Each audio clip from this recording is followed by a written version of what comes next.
The glass doors of Morrison's John Deere dealership swung open at 8:47 a.m. on a Tuesday morning in September. The showroom smelled like new rubber and fresh paint.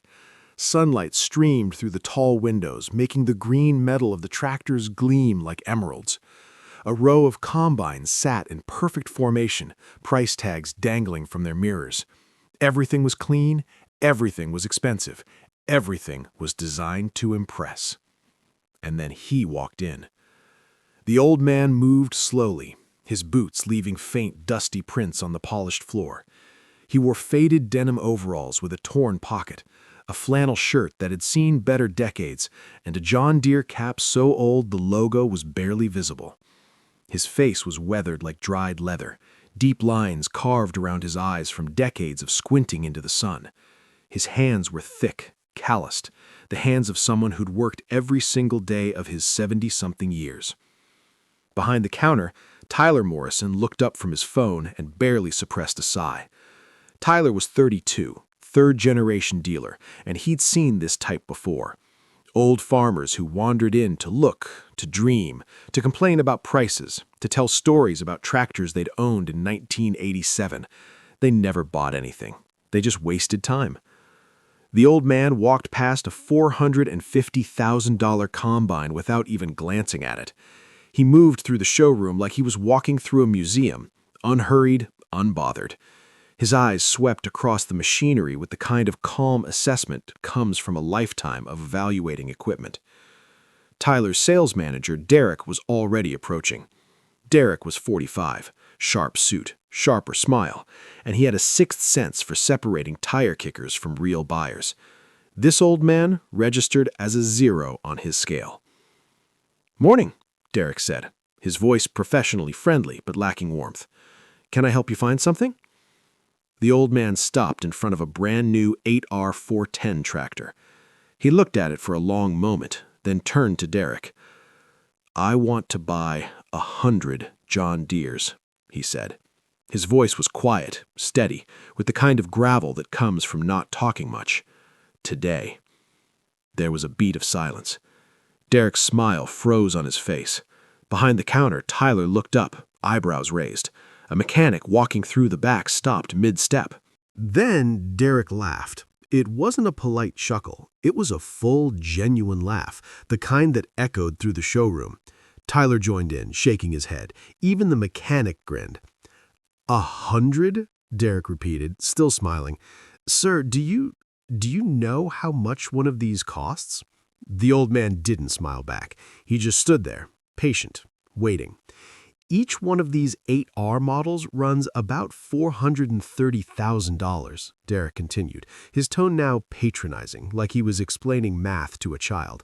100 of them would be, well, that's $43 million. He said it slowly. $43 million. The old man nodded. "I know." Derek's smile shifted into something else, something meaner. "Right, and you walked in here, dressed like that, asking for $43 million worth of equipment today?" "Not just the 8Rs, the old man said calmly. "I need combines, too. S-Series, about 20 of those, and some planters, sprayers, the whole operation setup." Tyler was now leaning against the counter, arms crossed, openly grinning. This was the most entertainment he'd had all week, some crazy old farmer having a fantasy moment. Derek's professionalism was slipping. "Sir, I don't know if you're confused or just wasting our time, but—" "I'm not confused," the old man interrupted. His voice didn't rise, didn't harden, just stated a fact. "I need equipment, you sell equipment, I came to buy." "With what?" Derek shot back. "You got $43 million in your back pocket?" The old man reached down. Tyler expected him to pull out a crumpled piece of paper, maybe some kind of farm loan document, something to prove he wasn't completely delusional. Instead, the old man lifted a large, weathered leather suitcase that had been sitting by his leg. Nobody had really noticed it before. He set it on the hood of a $90,000 Gator utility vehicle with a heavy thunk that made the whole machine shift slightly. The sound echoed through the showroom. It was the sound of weight. Real weight. Derek stared at the suitcase. Tyler straightened up behind the counter. The mechanic took a few steps closer. The old man's weathered hands moved to the latches. Click, click. He opened it. Inside, stacked in neat, tight bundles, were rows and rows of $100 bills. The cash was organized perfectly, rubber-banded, dense.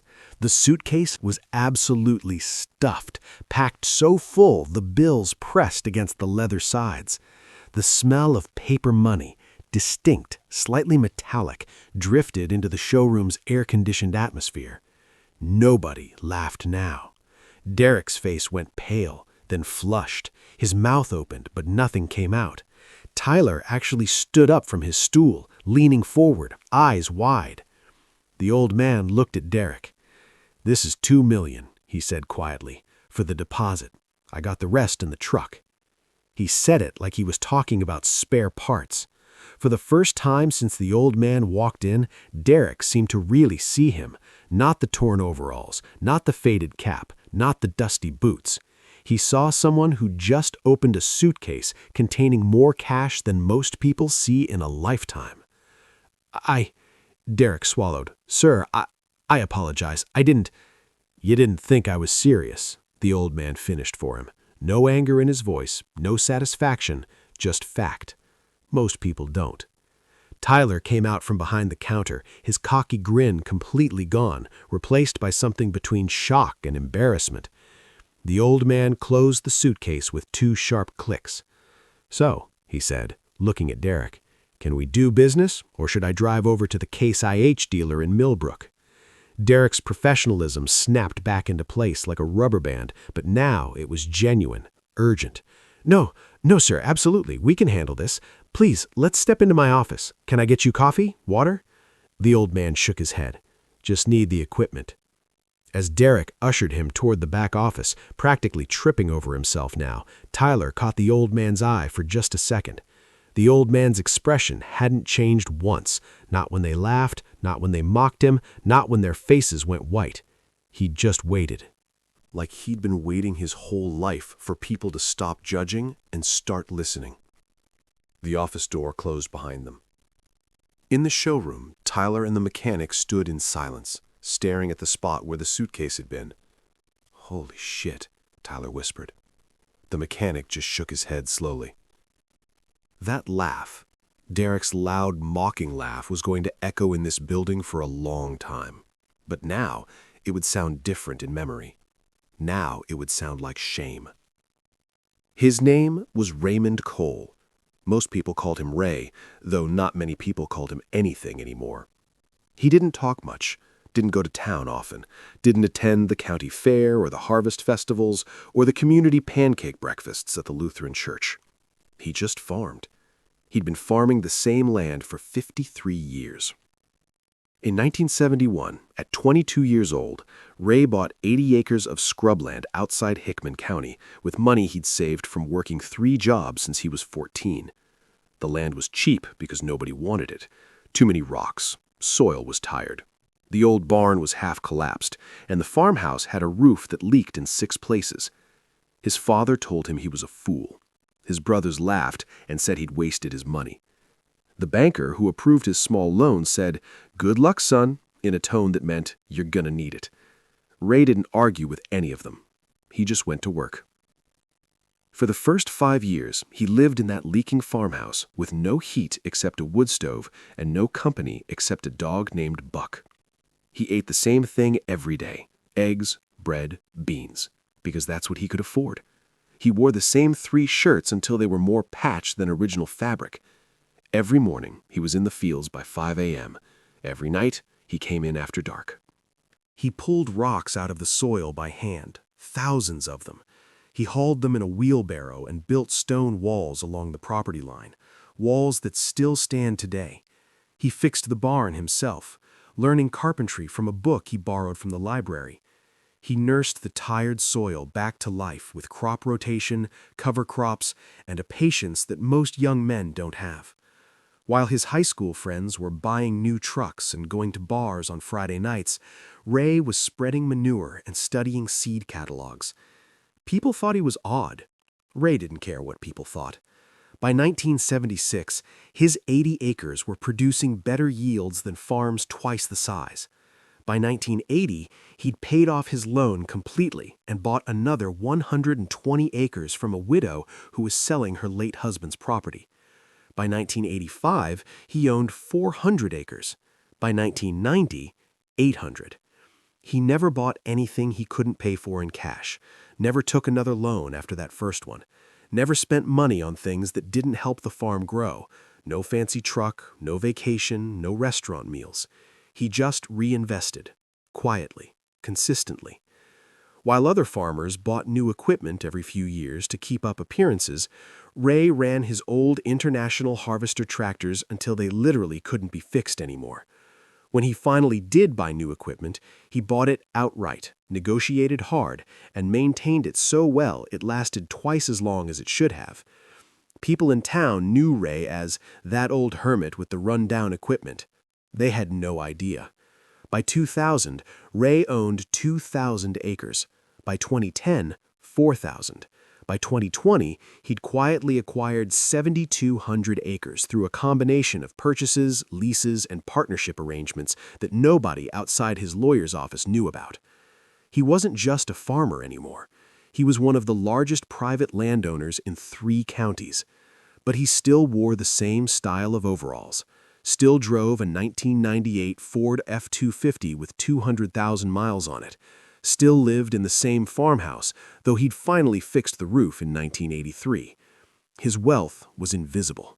It existed in land deeds filed in county offices, in bank accounts that nobody knew about, in grain harvests that were quietly sold to distributors who paid premium prices for his consistently high-quality crops.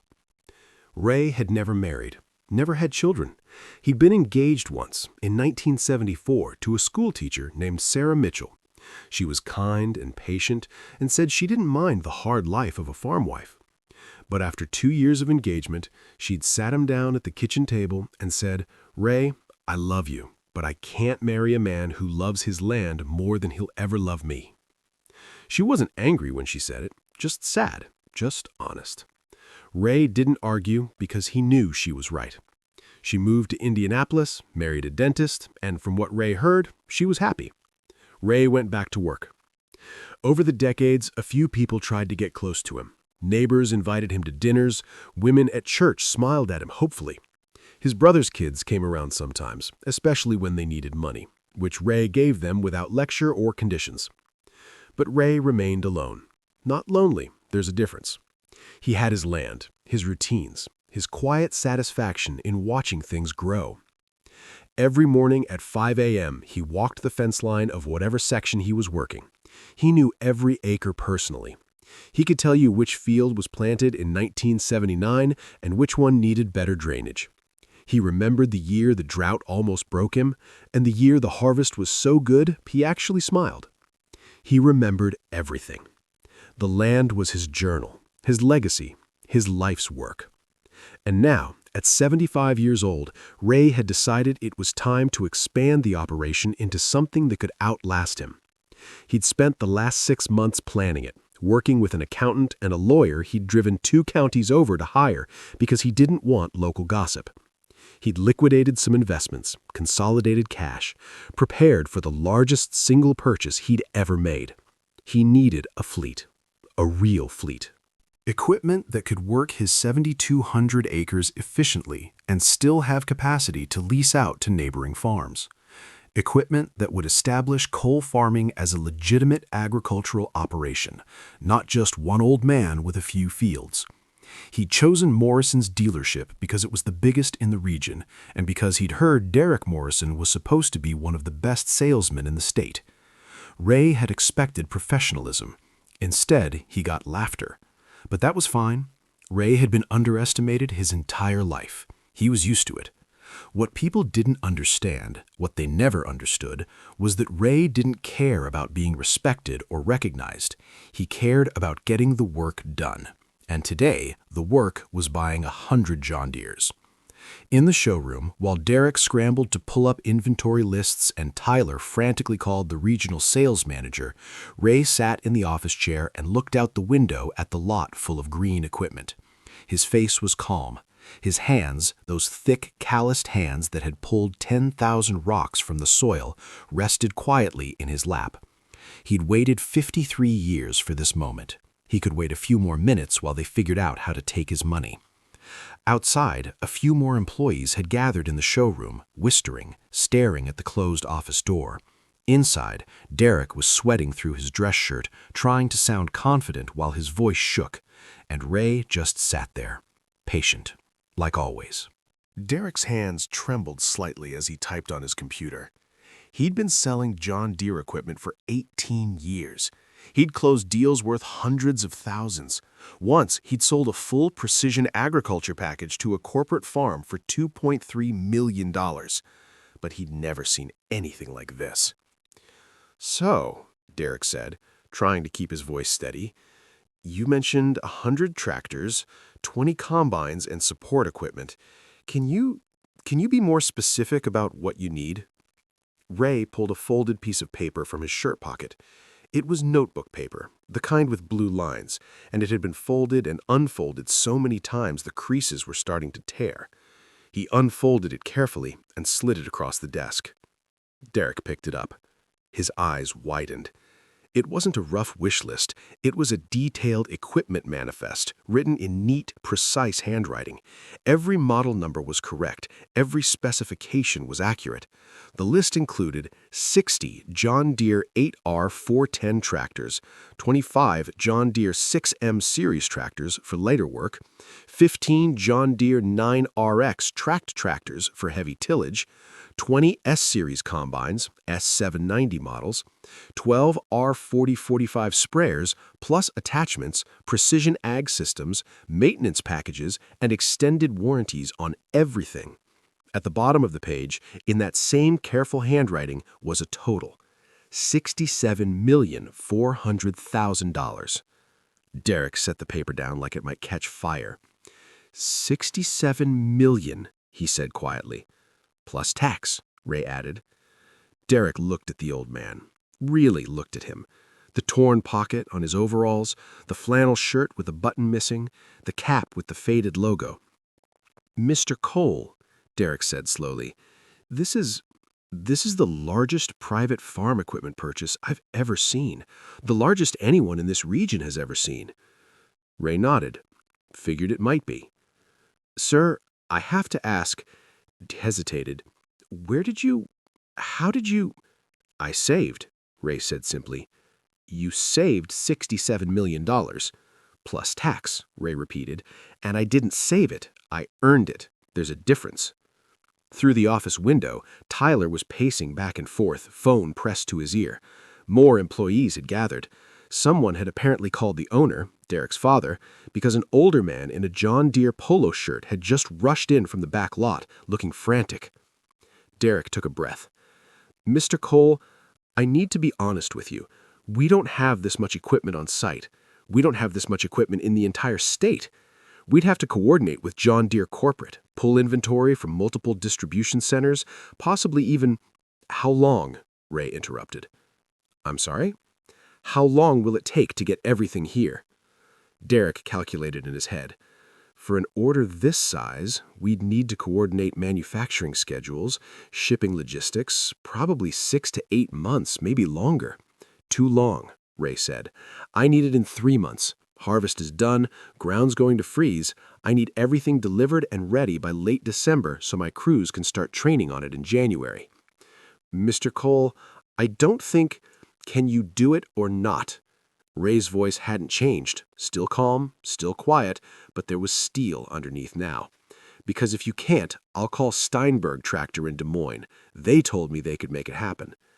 Derek's stomach dropped. Steinberg was their biggest competitor. If Morrison's let a $67 million deal walk out the door, Derek would never live it down. His father would probably have a heart attack. "I can make it happen," Derek said quickly. "I'll need to make some calls, but I can make it happen." Ray nodded. "Good." There was a knock on the office door. Derek's father, Tom Morrison, opened it without waiting for an answer. He was 71, gray-haired, with the kind of weathered face that comes from a lifetime in farm equipment sales. "Derek," Tom said, his voice tight, "can I speak with you for a moment?" Derek stood. "Dad, this is Mr. Raymond Cole. Mr. Cole, this is my father, Tom Morrison. He founded this dealership in 1978. Tom stepped into the office, and his eyes immediately went to Ray, then to the suitcase still sitting on the chair beside him, then back to Ray. "Mr. Cole," Tom said carefully, "my son tells me you're looking to make a substantial purchase." "That's right," Ray said. Tom pulled up another chair and sat down slowly, his knees creaking. He looked at Ray for a long moment, and something passed between the two old men, some kind of recognition that Derek couldn't quite read. "How much land are you working?" Tom asked. 7,200 acres, Ray said. "Own most of it, lease some." Tom whistled low. "That's a good-sized operation." "It is now," Ray said. "Started with 80 acres in 71.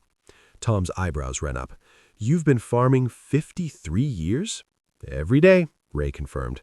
Tom nodded slowly. He understood what that meant. 53 years of early mornings and late nights. 53 years of gambling on weather and markets and seed prices. 53 years of making it work when most people would have quit. "What made you decide to expand now?" Ray asked. Ray was quiet for a moment. "I'm 75, he finally said. "Don't have kids, don't have anyone to leave this to. Figured I'd build it into something real before I'm gone. Something that could employ people, help the community. Maybe some young farmer starting out could lease equipment from me instead of going into debt for it." Derek had been so focused on the dollar amount that he hadn't thought about why. Now, sitting here listening to the old man talk, he felt something twist in his chest. Shame, maybe. Or respect. Tom leaned back in his chair. "Derek," he said, not taking his eyes off Ray, "I think you need to call John Deere Corporate right now. Get them on the phone. Tell them we have a priority customer situation." "Dad, I was just right now," Tom repeated, his voice firm. Derek grabbed his phone and stepped out of the office. Tom looked at Ray. "My son shouldn't have laughed at you." Ray shrugged. "Happens." "That doesn't make it right," Tom said. "I taught him better than that, or I thought I did. People judge by what they see. Can't blame them for it." "Yes," Tom said quietly, "you can." Outside the office, the showroom had gone completely silent. Every employee was watching. Tyler had stopped pacing. The mechanic was still standing there, mouth slightly open. Derek was on the phone, his voice urgent. "Yes, this is Derek Morrison from Morrison Dealership in Hickman County. I need to speak to someone about a fleet order. No, you don't understand. This isn't a corporate farm. This is $67 million. Cash. Yes, I said cash. No, I'm not joking." In the office, Tom pulled out his own notepad. "Mr. Cole," Tom said, "let's talk about what you actually need, not what's on paper. What you actually need to make this operation work the way you want it to work." And for the first time since walking into the dealership that morning, Ray allowed himself the smallest hint of a smile. Finally, someone was taking him seriously. Finally, someone was listening. By noon, the dealership had transformed into something resembling a military command center. Tom Morrison had taken over the main conference room. Maps were spread across the table, county plat maps showing Ray's land holdings, logistics maps for equipment delivery routes, and John Deere territory maps marking distribution centers. Derek was on his third conference call with John Deere corporate headquarters in Moline, Illinois. His voice had gone hoarse. Tyler had been assigned to coordinate delivery schedules and had filled an entire whiteboard with dates, locations, and equipment serial numbers. 2 additional sales managers had been called in from their day off, and Ray sat in the conference room, calm as still water, occasionally nodding or answering questions in his quiet, measured way. "Mr. Cole," said a woman's voice through the conference room speakerphone. She'd identified herself as Patricia Henderson, Senior Vice President of Fleet Sales for John Deere. "I want to make sure I'm understanding this correctly.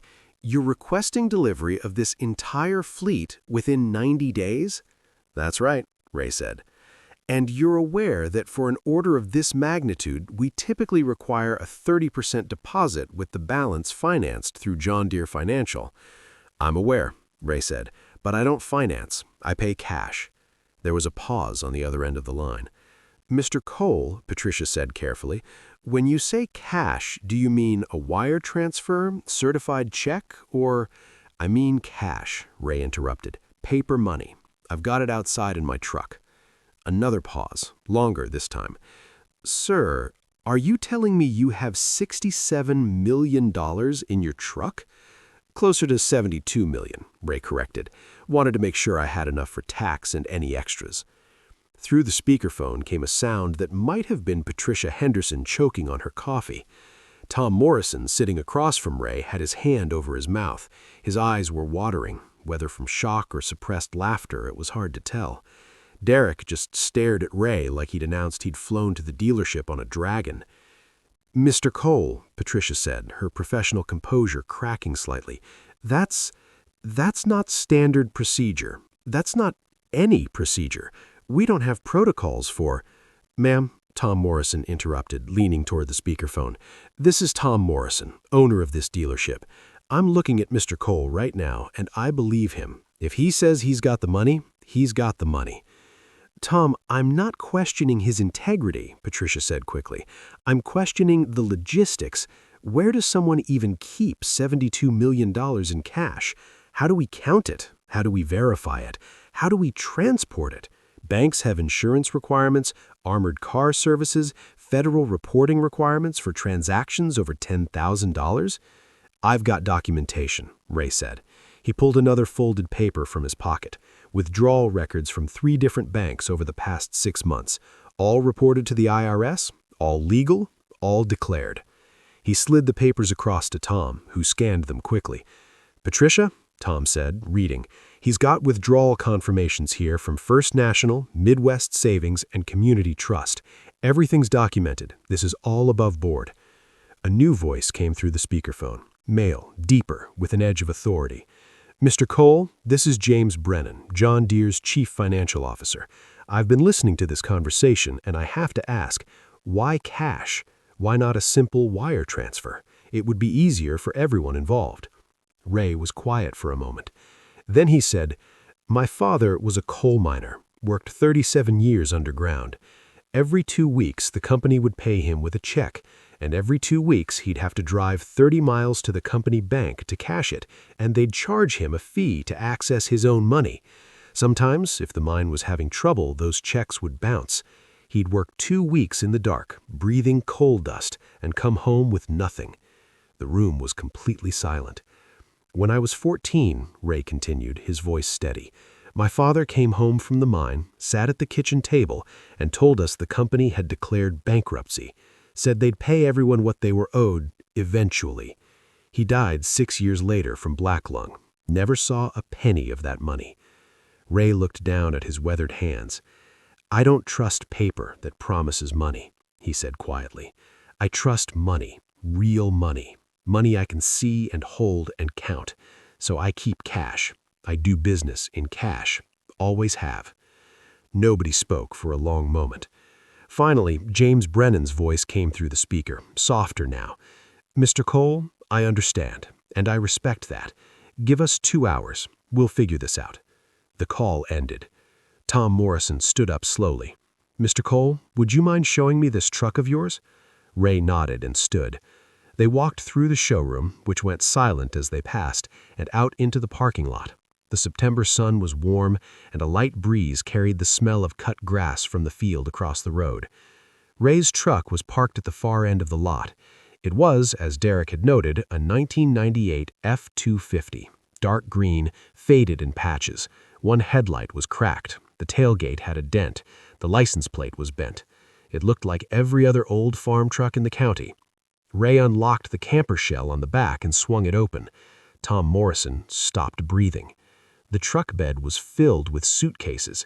Not a few, not several. 23 large suitcases stacked and strapped down with cargo netting, completely filling the space from the cab to the tailgate. Ray reached in and pulled one forward, setting it on the tailgate. He opened it. More bundled cash, hundreds and hundreds of bundles. Each suitcase has about $3 million, give or take. Tom did the math in his head. 23 cases, $3 million each. $69 million. In the bed of a 1998 Ford pickup truck with a cracked headlight.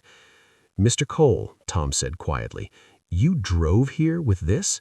"Took the county roads, less traffic." Tom started laughing. He couldn't help it.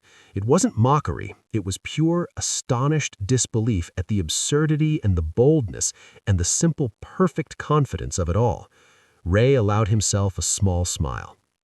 By the time they walked back inside, Derek had assembled the entire staff in the conference room, 12 people total, sales managers, mechanics, parts department, even the receptionist. Everyone was silent, waiting. Tom Morrison stood at the head of the table.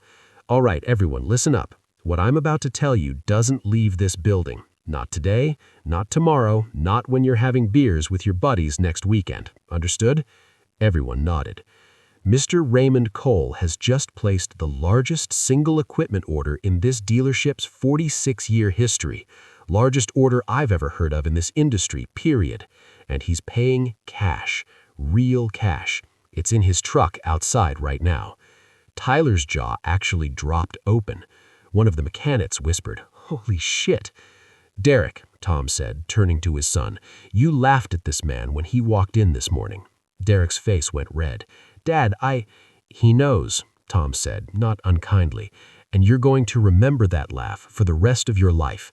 You're going to remember it every time you're tempted to judge someone by their appearance, every time you assume you know someone's story before they tell it." He turned back to Ray. "Mr. Cole, on behalf of Morrison Dealership, I apologize. You deserved better." Ray nodded once. "Appreciate that." "Now," Tom said, "let's figure out how to move $70 million in cash and get you your equipment." Outside, 3 black SUVs with tinted windows were pulling into the parking lot.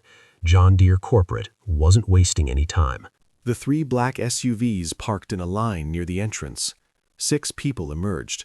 They wore business suits and carried briefcases and moved with the kind of purposeful efficiency that suggested they'd done complicated things before, just never quite like this. Patricia Henderson stepped out of the lead vehicle. She was in her mid-50s, gray-haired with sharp eyes behind frameless glasses.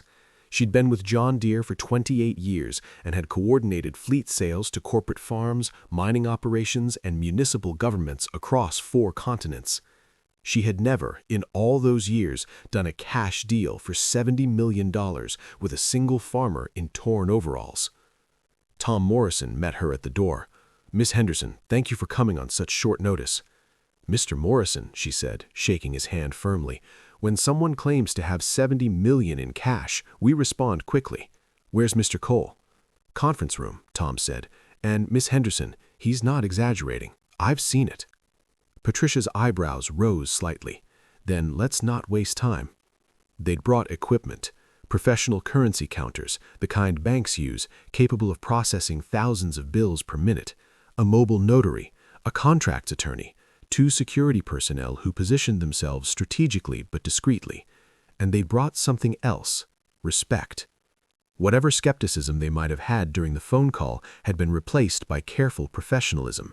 John Deere Corporate had done their homework in the 2 hours since Ray's call. They'd verified his land holdings, checked his credit history, which was perfect because he'd never carried debt, confirmed the withdrawal records, and discovered that Raymond Cole was very, very real. Ray was sitting in the conference room drinking coffee from a paper cup when Patricia walked in. She extended her hand.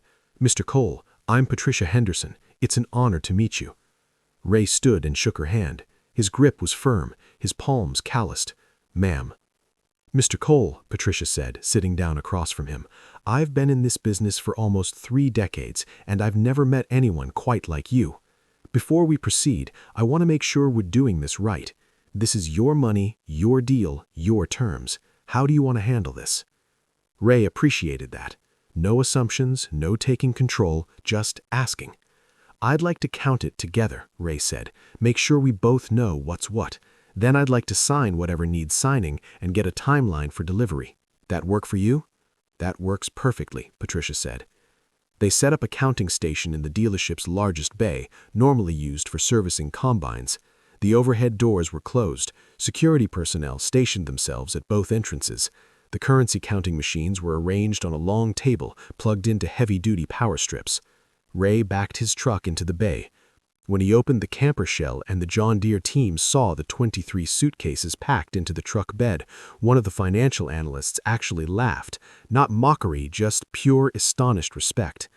"Mr. Cole," the analyst said, "you've got more cash in this truck than most small-town banks keep in their vaults." "Probably why I didn't take it to a small-town bank," Ray said. They started unloading. Each suitcase was heavy, 40 to 50 pounds of bundled currency. They set them on the concrete floor in rows, labeled each one with numbered tags, and began the methodical process of counting. The machines hummed steadily, mechanical and precise. Derek stood near the door, watching. He hadn't said much since his father's speech. His earlier confidence had been replaced by something quieter, something humbler. Tyler approached him. "You okay?" "I don't know," Derek said honestly. "I keep thinking about the way I looked at him when he walked in, the way I assumed. We all assumed. Yeah, but I'm the one who laughed." They watched Ray, who stood calmly near the counting table, hands in his pockets as hundreds of thousands of dollars cycled through the machines every few minutes. One of the John Deere security personnel, a woman named Karen, who'd done executive protection for 15 years, walked over to Tom Morrison. "Sir," she said quietly, "I have to ask, did Mr. Cole have any security with him when he transported this?" "Just him," Tom said. Karen shook her head slowly. "That's either the bravest or craziest thing I've ever heard." "Maybe both," Tom said, "but he made it here." By 4:30 p.m., they'd counted everything. The final total was $69,800,000. $69,800,000. Patricia Henderson signed the counting verification sheet, then slid it across to Ray. He signed his name in the same careful handwriting from the equipment list, Raymond Cole. "Mr. Cole," Patricia said, "I need to tell you something. In my entire career, I've never processed a transaction like this. Cash purchases of this magnitude just don't happen anymore. People finance, people leverage, people structure deals through LLCs and corporate entities. But you," she paused, choosing her words carefully, "you did it the old way, the honest way. You saved, you built, you paid for what you wanted without owing anyone anything. That's rare, that's remarkable." Ray nodded. "It's just the way I know." The contracts took another 2 hours. Ray read every page. He didn't skim, he didn't rush. He read every clause, every warranty term, every delivery specification. When he had questions, he asked them. When something needed clarification, he got it clarified. At 6:47 p.m., Raymond Cole signed the purchase agreement for $67,400,000 of John Deere equipment. The largest single customer farm equipment purchase in company history. Patricia Henderson signed as the corporate representative. Tom Morrison signed as the dealer representative. The notary stamped everything official. It was done. Patricia stood and extended her hand again. "Mr. Cole, your equipment will begin arriving in 6 weeks. We're pulling inventory from 8 distribution centers across 4 states. Your first tractors will arrive December 2nd. The last combines will arrive by December 18th. We'll have a full training team here to familiarize you and your operators with every system." "I appreciate that," Ray said. "One more thing," Patricia said. "John Deere Corporate would like to feature your story in our Customer Spotlight series. Obviously, we'd keep your financial details private, but we'd love to share your farming journey. How you built this operation from 80 acres to—" "No, thank you," Ray said, politely but firmly. Patricia looked surprised. "May I ask why?" Ray thought for a moment. "I didn't do this for attention. Didn't do it to be in magazines or on websites. I did it because it's what the operation needs. I'd rather just get the equipment and get back to work." Patricia smiled. "I respect that, Mr. Cole. But if you change your mind, the offer stands." As the John Deere team packed up their equipment and prepared to leave, Ray walked over to where Derek was standing. Derek straightened up immediately, nervous. "Mr. Morrison?" Ray said. "Mr. Cole," Derek replied. "I want to apologize again for—" Ray held up his hand. "Already forgotten. But I do want to tell you something." Derek waited. "When I was about your age," Ray said, "I went to the bank to apply for a loan to buy more land. Sat down with the loan officer, told him my plans. He looked at me in my work clothes, looked at my financial papers, and said, 'Mr. Cole, You're not bank material." Derek winced. I was angry, real angry. Went home and stewed on it for a week. But then I realized something. He did me a favor. He showed me I couldn't count on other people to believe in what I was building. I had to believe in it enough for everyone.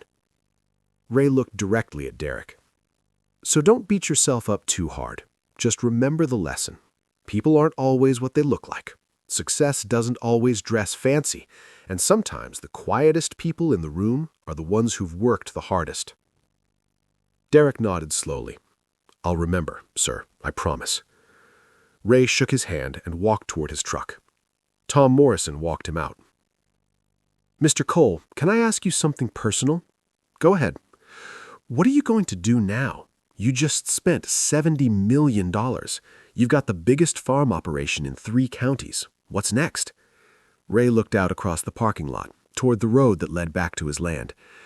"Same thing I've been doing for 53 years. Work, watch things grow, make something that lasts." He climbed into his truck, now empty except for a few remaining suitcases with about $2 million in reserve, and started the engine. As he drove away, the entire dealership staff stood in the parking lot, watching the old Ford disappear down the county road. Nobody said anything for a long moment. Finally, Tyler spoke. "I'm never judging anyone by their truck again." One of the mechanics laughed. "I'm never judging anyone, period." Derek just stood there, watching the dust settle on the road. That laugh, his laugh from this morning, echoed in his memory. He heard it differently now. Now it sounded like a lesson he'd never forget. December 2nd arrived cold and clear. Ray was in his field at dawn, like always, walking the fence line of the South 40. Frost crunched under his boots. His breath made small clouds in the air. The sky was that particular shade of gray-blue that comes just before sunrise in winter. He heard them before he saw them. The low rumble of diesel engines, multiple engines. The sound grew louder, and Ray turned toward the county road. A convoy was coming. 8 flatbed trucks, each carrying multiple pieces of equipment, stretched out along the road like a green and yellow parade. Behind them came more trucks and more. The line seemed endless. Ray walked back to his farmhouse and climbed into his old Ford. He drove out to meet them at the main gate. The lead truck pulled up, and the driver, a man in his 50s with a John Deere logistics uniform, stepped out with a clipboard and a grin. "Mr. Cole?" he said. "That's me," Ray confirmed. "Sir," the driver said, "I've been hauling equipment for 22 years, and I've never delivered a load like this. Where do you want everything?" Ray had prepared for this. He'd spent the last 6 weeks clearing and leveling a 10-acre section near his main barn, creating a staging area specifically for the new fleet. "Follow me," Ray said. Over the next 8 hours, they unloaded equipment. The 8R tractors came off the trucks gleaming, their green paint catching the winter sunlight. The combines were massive, their headers carefully secured. The planters and sprayers were lined up in perfect rows. By afternoon, Ray's staging area looked like a John Deere showroom had been transplanted into the middle of rural farmland. The delivery crews worked efficiently, professionally. Several of them took photos, not of the equipment, but of the sheer scale of it all. One driver told Ray, "Sir, I've delivered to corporate farms with 10,000 acres. This is bigger than most of those orders." Ray just nodded. By December 18th, everything had arrived.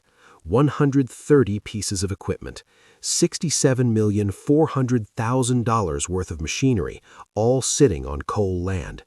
And then the word got out. Small towns don't keep secrets well.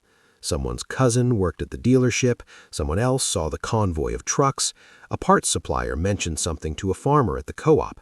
By Christmas, everyone within 50 miles knew that old Ray Cole had bought the biggest equipment fleet in county history. The reactions varied. Some people were shocked. Ray? That hermit with the rusted-out truck? No way! Some were skeptical. He must have won the lottery. Nobody farms their way to that kind of money. Some were envious. Must be nice. Some people get all the luck. But a few, the ones who'd been farming as long as Ray, the ones who remembered the young man with 80 acres of rock-filled land back in 1971, they understood.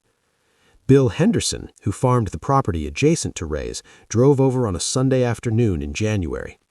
Ray was in the new equipment barn. He'd had it built in November, a massive steel structure that could house 50 pieces of machinery, doing maintenance checks. "Ray?"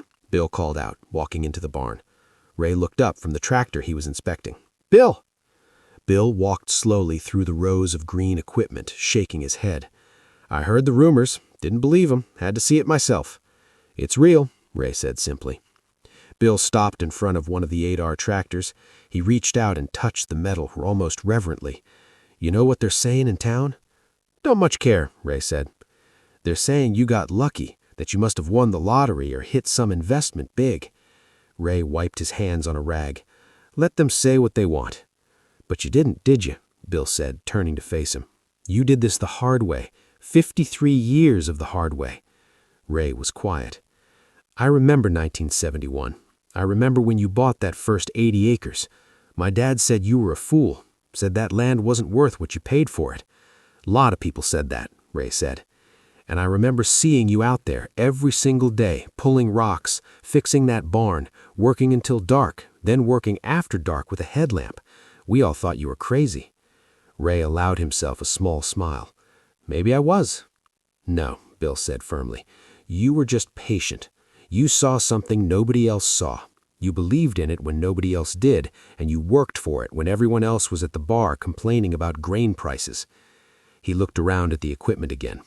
"This isn't luck, Ray. This is 53 years of discipline. This is what happens when someone doesn't quit, doesn't take shortcuts, doesn't give up when things get hard." Ray didn't respond, but something in his weathered face softened slightly. Bill extended his hand. "I'm proud to call you my neighbor." Ray shook it. "Appreciate that, Bill." After Bill left, Ray walked out of the barn and stood looking at his land. 7,200 acres stretched out before him. Fields he'd planted, soil he'd improved, fences he'd built. Every acre had a story. Every section held decades of memory. He thought about that loan officer who'd called him not bank material. He thought about his brothers who'd laughed at his 80-acre purchase. He thought about Sarah Mitchell, who'd left because she knew the land would always come first. He thought about his father, dying of black lung without ever seeing the money the mine company owed him.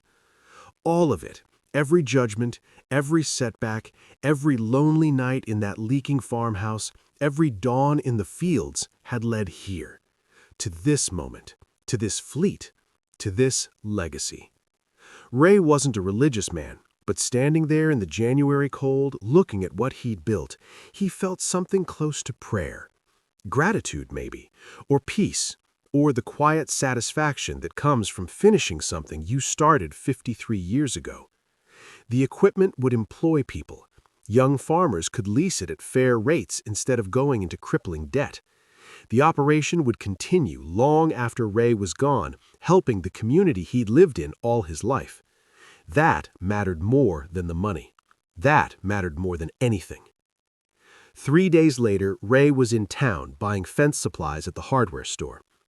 The young clerk at the counter, couldn't have been more than 22, rang up his purchase and said, "Mr. Cole, can I ask you something?" Ray nodded. "Is it true you bought 100 tractors?" 130 pieces of equipment total, Ray corrected, but yes. The kid's eyes went wide. How does someone even... He trailed off, not sure how to ask the question. Ray looked at him, really looked at him. The kid had dirt under his fingernails, calloused hands, the kind of tired eyes that come from working early mornings before a shift at the hardware store. "You farm?" Ray asked. "Trying to," said the kid. "Got 40 acres I'm renting from my uncle. But equipment's expensive, seed's expensive, everything's expensive.